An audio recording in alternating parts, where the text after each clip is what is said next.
Hello दोस्तों and dear students, स्वागत है आप सबका आपके अपने चैनल फार्मेसी जोन में।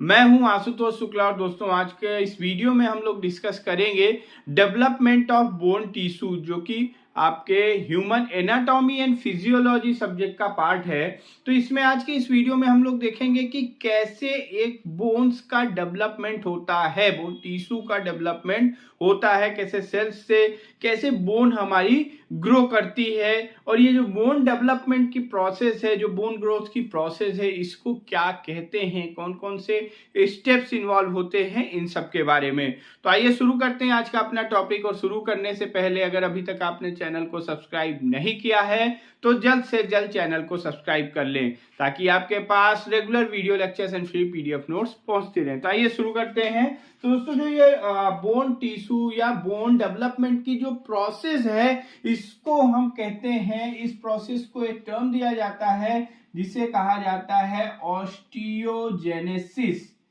ऑस्टियोजेनेसिस या एक और टर्म है जिसे हम कहते हैं ऑसिफिकेशन। ऑसिफिकेशन, ऑस्टियोजेनेसिस, ऑस्टियो जो वर्ड है ये बोन से रिलेटेड वर्ड है। कहीं पे भी ऑस्टियो वर्ड आता है इट मींस कि बोन, और जेनेसिस मींस होता है फॉर्मेशन। तो बोन फॉर्मेशन यानी ऑस्टियोजेनेसिस कहा जाए या ऑसिफिकेशन कहा जाए, it's means formation of bone या डेवलपमेंट ऑफ बोन। और ये जो बोन बनती है हमारी, ये जो बोन्स होती है, ये मेनली कनेक्टिव टिश्यूज की बनी हुई होती हैं। जो ये बोन्स होती हैं ये किसकी बनी हुई होती हैं? कनेक्टिव टिश्यूज की। तो इसी के बारे में हम आगे देखेंगे कि कैसे इन टिश्यू से फाइनली एक मैच्योर बोन का फॉर्मेशन होता है। तो जो बोन ग्रोथ, जो डेवलपमेंट ऑफ बोन या बोन की जो प्रोसेस है, इसे हम क्या कहते हैं? ऑस्टियोजेनेसिस या फिर ऑसिफिकेशन भी इसे कहा जाता है। जो बोन का जो डेवलपमेंट होता है, बोन डेवलपमेंट ये स्टार्ट हो जाता है बर्थ के पहले से ही। ये bone development process begins from before birth, मतलब फीटस में एम्ब्रियो से एम्ब्रियोनिक डेवलपमेंट प्रोसेस जब होती है तो वहीं से बोन डेवलपमेंट की प्रोसेस स्टार्ट हो जाती है बिफोर बर्थ, और ये टिल 21 ईयर्स, मतलब लगभग 21 साल तक बोन का डेवलपमेंट होता रहता है।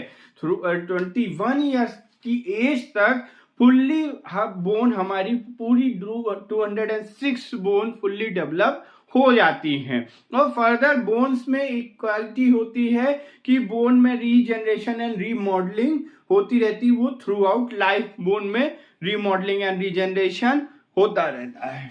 अब हमने देखा था बोन को पिछले वीडियोस में हम लोगों ने पढ़ा था कि शेप के अकॉर्डिंग, हम जब बोन्स के टाइप को पढ़ रहे थे तो वहां पे हमने बोन को दो तरीकों से क्लासिफाई किया था, एक अकॉर्डिंग टू शेप, एक अदर देन शेप या इररिस्पेक्टिव ऑफ शेप।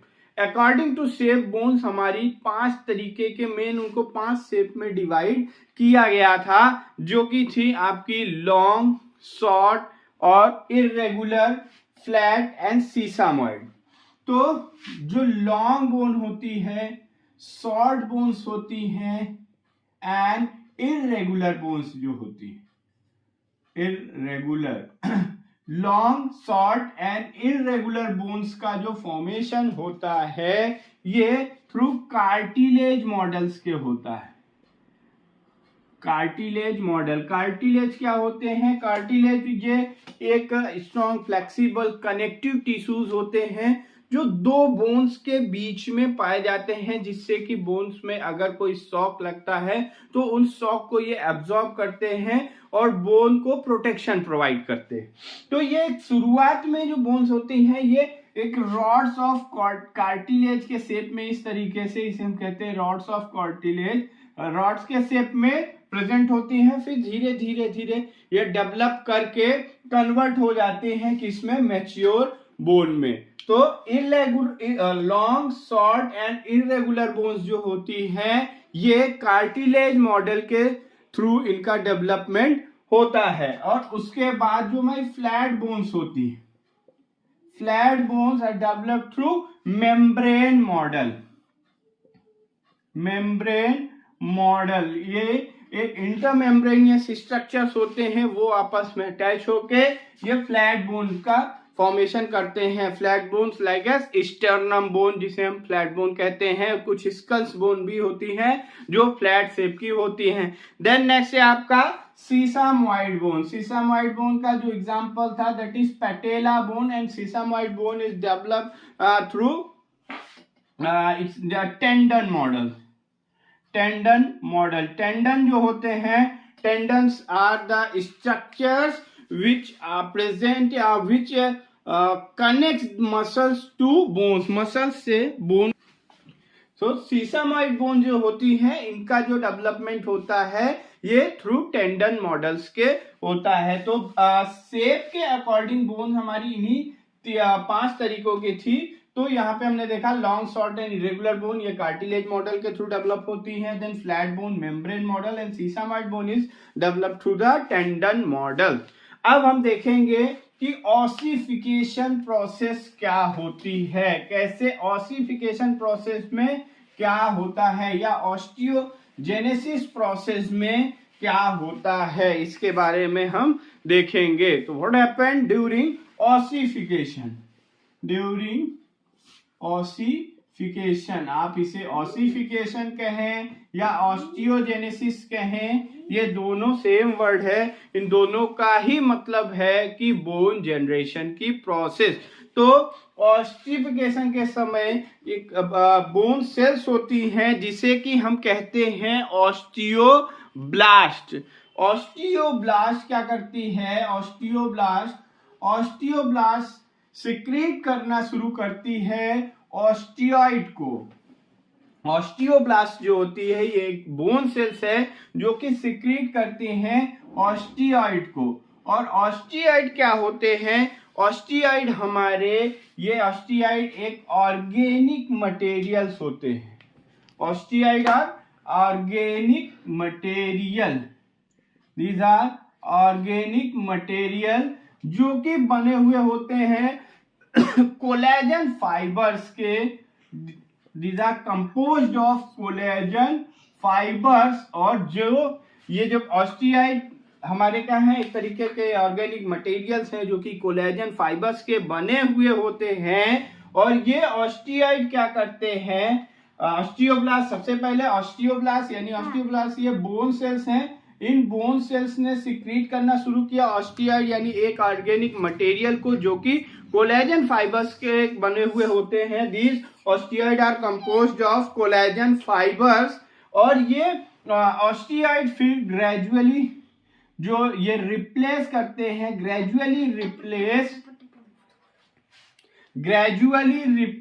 धीरे धीरे ये क्या करते हैं, रिप्लेस करते हैं। जो हमारा ओरिजिनल कार्टिलेज मॉडल था उसको रिप्लेस करते हैं और ये डिपॉजिट करते हैं कैल्शियम और फास्फेट साल्ट का डिपोजिशन शुरू कर देते हैं। कैल्शियम एंड फॉस्फेट साल्ट्स का डिपोजिशन करना शुरू कर देते हैं। Deposit calcium and phosphate salt, calcium and phosphate salts का इन पे डिपोजिशन होने लगता है। और यही कैल्शियम और फॉस्फेट साल्ट जो हैं ये 2/3 ऑफ बोन मास इन्हीं का बना हुआ होता है। 2/3 ऑफ बोन मास ये किसका होता है, कैल्शियम और फॉस्फेट साल्ट का। और कैल्शियम और फॉस्फेट साल्ट का डिपोजिशन होते होते ये इसमें कैल्सीफाइंग होने लगता है, मतलब ये कैल्शियम का डिपोजिशन होने लगता है। और इससे कैल्शियम का डिपोजिशन, ये जब यहाँ पे कैल्सिफिकेशन या कैल्सीफाइंग होने लगती है प्रोसेस, और यहाँ पे कैल्सीफाइंग होते होते फिर ये कन्वर्ट हो जाता है किसमें, मैच्योर बोन में। ये स्ट्रक्चर पूरी तरीके से किसमें कन्वर्ट हो जाता है, मैच्योर बोन में। और जब यहाँ पे मैच्योर बोन का फॉर्मेशन हो जाता है, जैसे जैसे ये मैच्योर बोन ग्रो कर जाती है पूरी तरीके से, तो ऑस्टियोब्लास्ट ये रैप्ट हो जाता है किसमें, ऑस्टियोसाइट्स में। ऑस्टियोब्लास्ट ये रैप्ट हो जाता है ऑस्टियोसाइट्स में। तो ये है ओसिफिकेशन या ऑस्टियोजेनेसिस की प्रोसेस, जहां पे सबसे पहले कौन सी बोन सेल ऑस्टियोब्लास्ट आती है जो कि ऑस्टियॉइड को सिक्रीट करती हैं। ये ऑस्टियॉइड एक तरीके का ऑर्गेनिक मटेरियल होता है जो कि कोलेजन फाइबर्स का बना हुआ होता है। ये कोलेजन फाइबर जो आपके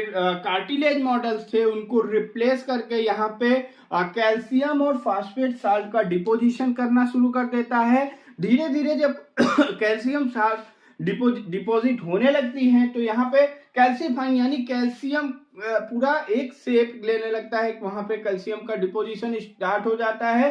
तो उससे फिर फाइनली ये कैल्शियम कन्वर्ट हो जाता है मैच्योर बोन में। फाइनली जब मैच्योर बोन में कन्वर्ट होने के बाद तो ये ऑस्टियोब्लास्ट कन्वर्ट हो जाता है, ये रैप्टिन हो जाता है किसमें, ऑस्टियोसाइट्स में। तो गाइज ये थी आज का हमारा topic development of bone tissue. I hope को आपको ये टॉपिक समझ में आया होगा। इस टॉपिक से रिलेटेड कोई भी क्वेरी हो तो आप कमेंट बॉक्स में ड्रॉप कर सकते हैं। Thank you very much.